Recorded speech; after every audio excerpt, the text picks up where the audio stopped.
The Hamish and Andy Show podcast. Powered by Amy. Lucky you're with Amy. 3, 2, 1. I'm a busker and I've been singing cover songs all day. I really should have been singing about Angelina Jolie. So I've tweeted about my hair. I've tweeted about my shoes. I think it's time I tweet about... Is it Jolie or Jolly? Jolly. Well, everyone's agreed to drop everything because it's 3 o'clock. And Hamish and Andy have declared today's topic is... Mrs. Smith, Angelina Jolie. This is Hamish and Andy's Happy Hour. Good afternoon, everyone. Hamish and Andy with you. Back for another afternoon of Happy Hour, Ham. And one topic per day. Our starting point is Angelina Jolie. Fun fact, Ando, it's her birthday today, and it has always been her birthday. How old did she turn? 46. Really? Wow, have another guess. No. If just bearing in mind that if you guessed that, it would have offended her. So how many are you going to knock off? 50. What? You're going to go up to 50? I'm going to knock off 50. You're going to knock off 50, all She's right. -4 today, which means in 4 years' time, No, a beautiful baby, Angelina Jolie, will be born. 46 is that too old? Yeah. 39. Well done. Is that her age? Yeah. Jeez, I'm good at this. So, yeah. You just give me... when I played Battleship as a child, Yeah, I was always got known for landing one 3 or 4 pegs away from the boat and then next shot hitting the boat. I was known for that. You weren't by who? My brother. Your brother. The other guy And the local talent scouts for the game. Yeah, for I sure. made it to the state finals of the guessing game Battleship. Well, if she was in the room, Yeah. what would you have guessed? Oh, 28. Yeah, that's a bit... 39 is, she's done so much to be so young. Yeah, she's not listening, mate. You don't have to do a newspaper now. And is a wonderful ambassador for all she stands for. No, and it is her birthday, and that's why the supercomputer thought it would be an appropriate topic. But up next, it's not really related to Angelina Jolie. I'm not sure how much of the show will I be. don't think much will be. I think we probably, if you were hoping for a lot of Angelina Jolie content, sad to disappoint you, but the tangents will begin in minutes. Angelina Jolie's the topic today, Ham. We do one topic per day on this show. I feel like we're going to do a few more today. Yes. How's this? Happy Chappy Joey is emailed and he said, look, here's an idea for Angelina Jolie. And I like the idea that he's thought she'll hear that the topic is her today and she'll listen in to see if anyone has emailed in tips or ideas for her. Brad probably has Google alerts with her name She in would it. have podcast alerts, Yeah. for sure. He said, look, she should have something tattooed on the top of one of her kids' heads and not tell them. Why? Then when they go bald 50 years later, they discover the tattoo and they go, what? Oh, okay. So a few things we're talking about here. We're talking about having something tattooed on a child's head, probably under the age of 4. Yep. So before it remembers having a head tat, and probably really under the age of 1 when it's still sort of clear enough. They haven't grown enough hair to tattoo something on their head.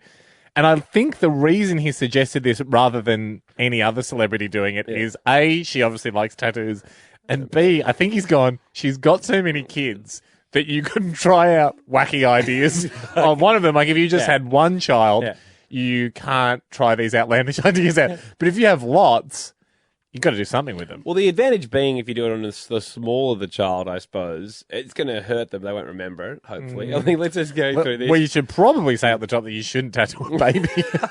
Yeah, you shouldn't tattoo a baby, but putting that aside, the advantage being... So you could find someone mad enough to do this.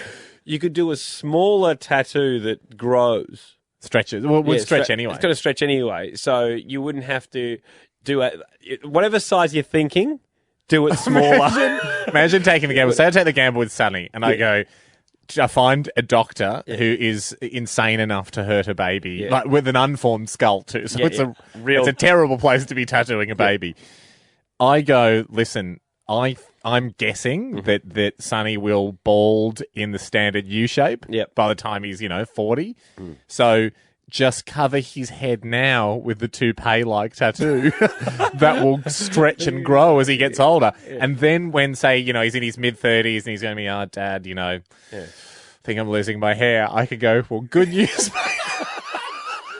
Rather than saving any money for your future because I just mucked around with your Uncle Andy and we blew it all, I actually did put aside $800 and I've already tattooed hair on your head as a little time capsule. Now, it will be stretched out a little bit, so it won't be as thick. It's going to be pale. You might want to top it up. But by and large, you should have no qualms in going gracefully bald as the canvas is revealed under your hair. Hey, one thing you and I have always found amusing to do and seen be done is if someone's trying to get a phone number off someone or read a number of any type, jump in and yell out other numbers so they can't hear. Just numerically mess with their brain. Rattle them. Yeah, it's fun. It's fun to rattle people who are reading off numbers. So much fun, Ham, and such a bad thing in society that we thought maybe if there was a person out there doing this 24/7, could it be enough for them to be a villain in a superhero type film? I think so. This summer, while other supervillains plot world destruction, one man persists with being downright annoying. Hey, Dave, can you get me that serial number for that part? We need to get the mine back up and running, mate. Yeah, sure, mate. It's 5, 6, 7, 5, 3, 1, 7, 8. What was that? 5, 1, 3, 7, 5. What's going on? Is that 7. Can you stop that, please? No. Give up. You've been rattled. Planet Earth will be destroyed if we don't alert the president. Does anyone have his number? Yes, I do. Great. I'm pretty sure it's 314 6 5 7 1 3 Sorry, 5 7 1 9 8 7 B 319 hash symbol. Damn it! I can't get this. Oh, you've been rattled. Signature laugh. Okay, class, repeat after me. 1, 2, 6 No, it's 3. 100. It's too high. You don't even know that number. You've been rattled. The bid is now at $550,000. Do I hear 60? Anyone out there for 60? 60. 60 now with you, sir. Do I hear 70 out there? 93. 78. Sorry, sir. Is that a bid, 97. Sir? Sorry. 100. A million. Sir, is that a bid? What? By law, if you yell a number and it is higher at an auction, you'll be obliged to purchase it. I did hear 92, so is that your official bid? Or are you just rattling? No, it's just rattling. Okay. Sorry. It's okay. I've been rattled. This is Hamish and Andy's Happy Hour. Haim, just wanted to grab your attention to bring up something that's a problem in my life, but certainly far more of a problem in Smilesy's life. Sure. Housemate. Ex-housemate Smiles. My ex-housemate Smiles. Sorry, people might remember him from the show where we broke into his house to try and steal the Muhammad Ali poster. Yeah. Which he had actually left back at Andy's house under Andy's bed. So we just a bit of fun there. Just broke a window. Broke into his house for no reason. Yeah. Smiles found himself in a bit of a pickle with a group of individuals that you don't want to get offside. Sure. Bikies. No, the guys... Hipsters. The guys that play golf within our group.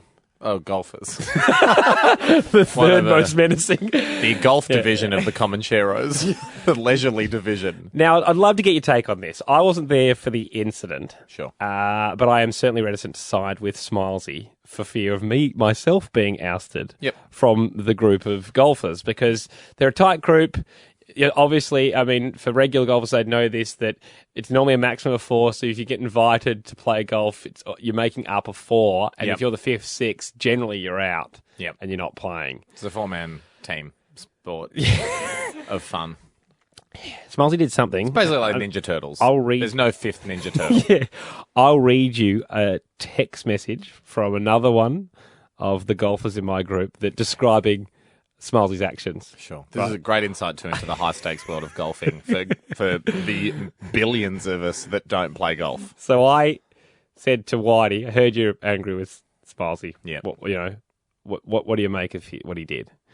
He's written back, it was S-house. Yeah. You can. I can. And disrespectful.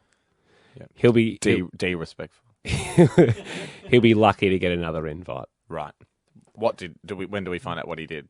Well, do you want to have a guess? Oh, so that's Whitey's reaction. That's Whitey's reaction.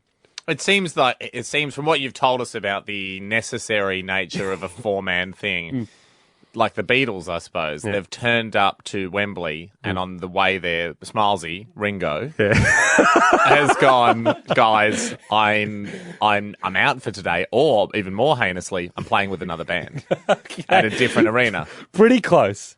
He cancelled golf due to weather without consulting the rest of the group. Right, so he's gone. I think it's going to rain. It was pouring with. It was on the morning. Yeah, pouring with rain. Bit of lightning. He's like, "All right, guys, I'm out. Obviously, the game will be off." So Whitey's gone. Hang on, this is not on. You consult everyone. Yes, that is the right decision. None of them played. Right. But he was really? So no one played, and Smilesy still might be excluded from future golf just because he called what seemed to be the obvious thing. Well, yeah, I mean, it's the equivalent of, say, for you with an Xbox, you had the World Cup Xbox on FIFA when you had everyone coming around. Yep. And Hader going, look, we're calling it off because one of the controllers is sticky. To everyone. Or is it Hader calling off because he's going, oh, look, there's no power to the house, so I assume today's off. That's my line. No, that's where I can't work out whether Smilesy on the right or the wrong. Smilesy's looking out the window and it's pouring, and what he's ended up doing is an obvious thing. Yep. Isn't his punishment just getting to the obvious before the rest of the group? Some people need to make those decisions themselves. You know, so he stepped out of it's line. nice to be consulted. So his crime is stepping out of line here, ignoring the chain of command. I'm just trying to figure out what to court-martial him for. By the sounds of it, and when I say it out loud, probably nothing. Because his crime is noticing it's raining for a sport that is called off in the rain. Yeah, that's right. A 2-match ban. It's the happy hour. Ando, you love the listeners. Yep. That's how I often think of you. When someone asks me to describe my friend Andy, I just go, here is a man that would literally bend over backwards for a listener. He's not the most flexible guy. And I also say that too, so it adds stakes to how far you're bending for the listeners. I'll look predominantly pretty straight for most people, but yeah, I'm trying to bend over backwards. You just go to the ends of the... If a listener asked you to do something that was easy for you to do, you just do it. Yeah, but it depends what it is, because this always leads into a lot of yeses before you go paint your face blue or something. I'm not going to ask you to paint your face blue specifically. Okay. I just think that of you as a person. Maybe I'm wrong. Am I wrong by thinking of you as a person that just sometimes goes, yeah, sure. Sometimes. I can help out. What if there was something you could do that would take 10 seconds and suddenly you'd made someone's day? Here's an email we just received overnight from a young lady called Zoe. She says, so long story short, I got an image of Andy with no eyebrows in my head and thought, wouldn't it be great if Hamish could convince him to shave them off? And then she says, it'd really make my day, Andy. No. 10 seconds, you make someone's 24 hours. The answer's no. It's a 10-second investment, Ando. Just to shave off one. No. No. Could you put sticky tape over your eyebrows and colour them in? Yeah. Colour it in peach and put it up on the website. Yeah, I could do that. To give her something. Okay, yeah. Because Jack, am I crazy here, or is it weird to just write back to people that write into this show with just flat out no's? Yeah, it seems like Andy should play along a little bit. Can we get some peach gaffer tape? Yes. And we just put that up we just tweet it or something. Yeah. Thank you. God, it's not like I'm asking you to cut your nose off. Straight up after this, Ham, we have got return of a segment, Jazz Up Your Anecdote. Oh, yeah, great. I mean, we've only done it once, but it was a smash success. Since Jazz Up Your Face hasn't worked, Andy's reluctantly refused. I think we've just had a signal, from outside the studio. You're going to do Band-Aids. Happy with Band-Aids? Band-Aids, fine, yes. The thing is, I'm just saying, if you write in and you ask Andy to change his appearance, and then you say, "I'll make your day," he'll give it a go. We're going to improve that person's day. Yep. But we're going to improve someone's life. Her name's Taylor, straight after this. Time now for Ham. Oh, great. Jazz piano playing, Ham. Oh, it's just a recording. Oh. Oh, right, yeah. No, actually, I was taught by Wolfgang Mozart. Jazz up your anecdote. If you have a story that doesn't quite have a great ending, but, gee, it has a meaty middle and a wonderful start. If Acts 1 and 2 are brilliant, but you need Act 3 to make it the perfect screenplay of an anecdote, that's why we invented this segment. So often you have the right setting for a story, or the right ingredients for a real cracker of an anecdote, but then, sadly, not the payoff at the end. Taylor comes to the People's Show today for her to be helped out with the ending of one of her stories. Taylor, how are you going? Very well, thanks. How are you? Yeah, we're good. We're ready to hear your anecdote. Now, you've got to give it to us in its bare bones form. This is the thing that actually happened. And then we're going to get members of the public to give you a better ending that then you will forevermore adopt and tell us the real version of this story. Do you agree to the terms? I do agree. Wonderful, Fantastic. Taylor. Taylor, what is the setting of the story? Right, well, it was quite the incident. I was just going to innocently do my Christmas shopping one day at the local shopping centre. Wonderful. People love a festive anecdote. Yeah, exactly. And me and my boyfriend into the car park in his car, and as we're driving along, suddenly we hear this abuse from behind us. Oh, no. And we're thinking, we haven't done anything wrong. Sure. What is this abuse? And we turn around, and it's these two girls just yelling out of the car at us. A lot of swear words. Just hooligans. Bit of hooligan work, was it? Yeah. Absolute Bit of hooligans. hoon work. Gang members, maybe? Oh, potentially. They were two Potential girls. gang members. So there would have to be some female gang members. Yeah, you can have girl gangs. Yeah, sure. Yeah. They're some of the scariest. So they were just around kind of picking fights in car parks. Yeah, behind us. And we thought, what do we keep doing? So we thought, we'll just keep driving. There was no car park because it was Christmas time. So we ventured all the way to the top level of the car park and finally spotted the last car park in the whole shopping centre. Right. So pulled in, only to hear this big bang and see that these girls had thrown a solo can at us. A solo can? Held it. Yep, just held a full can? A full can. Unopened? It had not been it was unopened. Wow, it had not had okay. any consumed. Okay. Wow. So you've got a din in the back of your car. How do you retaliate? This is running the risk of already being a pretty good anecdote. Yeah, exactly. I know. So my boyfriend jumps out of the car. He's quite angry because it's his car. And he's gone running after the car to try and grab the number plate. And I've jumped out of the car really quickly as well with the same idea. But he's gone running after the car, and I've turned around and gone, Taylor, you brilliant genius, because I've seen the fire escape. So I thought, I'll just run down the fire escape a couple of levels, beat the car to the exit, and then catch the number plate as they leave the car park. Yes, man v car. Yeah. So I run into the fire escape, run down, I reckon, about 6 levels, and open the door. Didn't open the door because it was locked. And I've gone, They do that in fire escapes in case there's a fire on the outside. Yeah, I didn't know that. They keep you in... Well, no, they don't do that. I would assume that you're meant to be able to get out of the fire escape. So I haven't done my reading on fire escape. So the door was locked and the assailants got away. They got away, and I've been checking all these other doors, and they're all locked. So No. I see why you've come to us for this, because that is a bad ending to the story. But could we make it better? That's what we need the public's help for. Yeah. So essentially, there's our story. They're getting harassed by possible girl gang members. They threw a full can of Solo at the car. You went to get the number plate. Door was locked. They did get away. Not the most satisfying of ends. Calls are already there. Yeah. Straight after this, Ham, we will take up 3 possible endings to the anecdote. Can we just say, in Jazz Up Your Anecdote, we're not always looking for the obvious. We're not looking for, and the door was open and I got them and they were prosecuted for solo projectile assault. Straight after this, though, Ham, we'll get anything can happen. Possible answers, the happy hour. Great. Jazz piano playing, Ham. Oh, it's just a recording. Oh. Oh, right, yeah. No, actually, I was taught by Wolfgang Mozart. Jazz up your anecdote. Using the tool of lies and lying, we are trying to improve Taylor's anecdote. She has a great story, Ham, or at least the first 80-90% of it. Unfortunately, the end falls flat. Taylor, in brief, quickly tell us what the story is. After being chased by some female hooligans through a car park and having a solo can thrown at the car, I tried to chase them down to get their number plates so that we could report them, and found myself locked in a fire escape. Stuck in a fire escape. Yeah, couldn't get out, couldn't get them. It's a good story. It's probably a C+ because the ending the ending lets it down. All right, it's not a fail. Not a fail at all. I mean, the beginning of the story is great. You've got possible gang members in there. Yeah.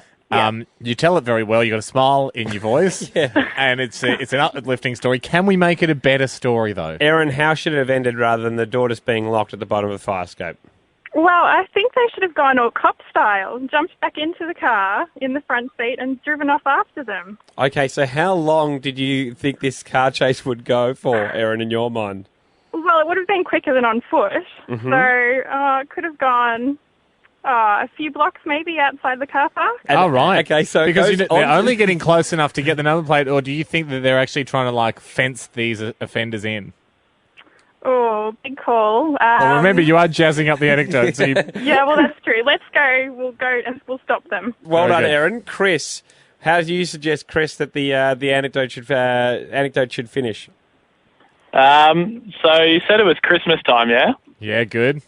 So I feel like you've got to walk upstairs, and on the top level, there's her boyfriend standing next to Santa with the two girls that threw the can. Yeah. And yeah, they've just found him, and has Santa apprehended them? yeah, Santa's apprehended them. Oh, so she comes back out of the fire escape, and Santa and the boyfriend have caught the girls. Yeah.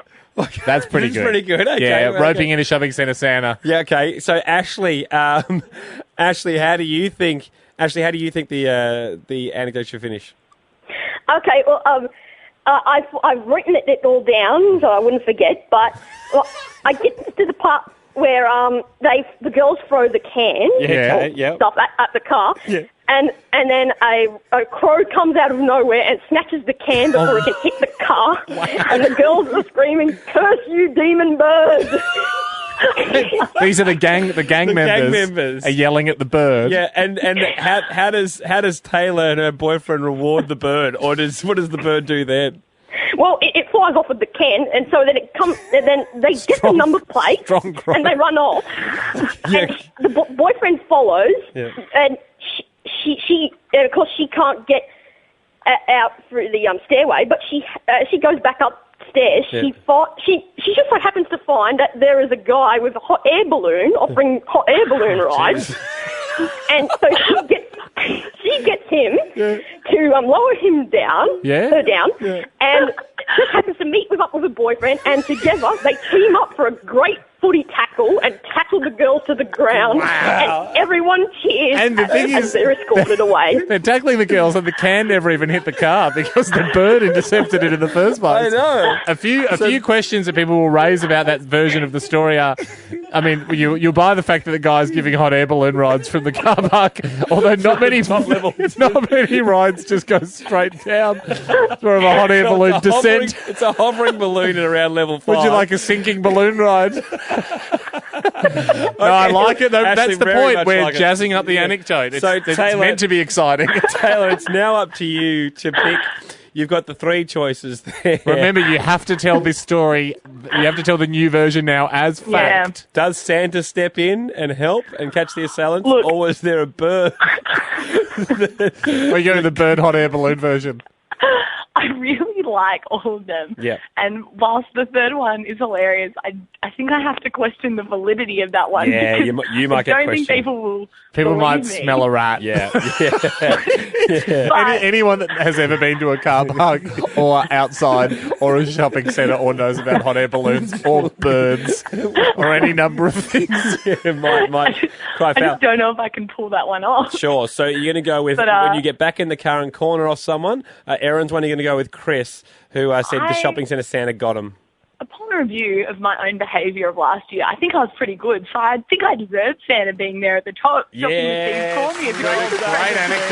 Great new ending. Great new ending. Santa has stepped out and got the assailants. Thank you very much, Taylor. Go forth and have a better life with the anecdote. Well done, everyone. I knew we'd get there. That's all I've got time for this afternoon, Ham. Anything you may have missed, hamishnetty.com. If you've got an anecdote that you need jazzed up, yeah, that's right. You know how easy it is now. Andy, here we are.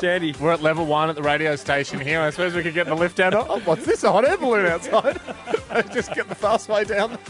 hamishnetty.com/topics. We'll catch you tomorrow. Have a good one. That was the Hamish and Andy Show podcast, powered by Amy.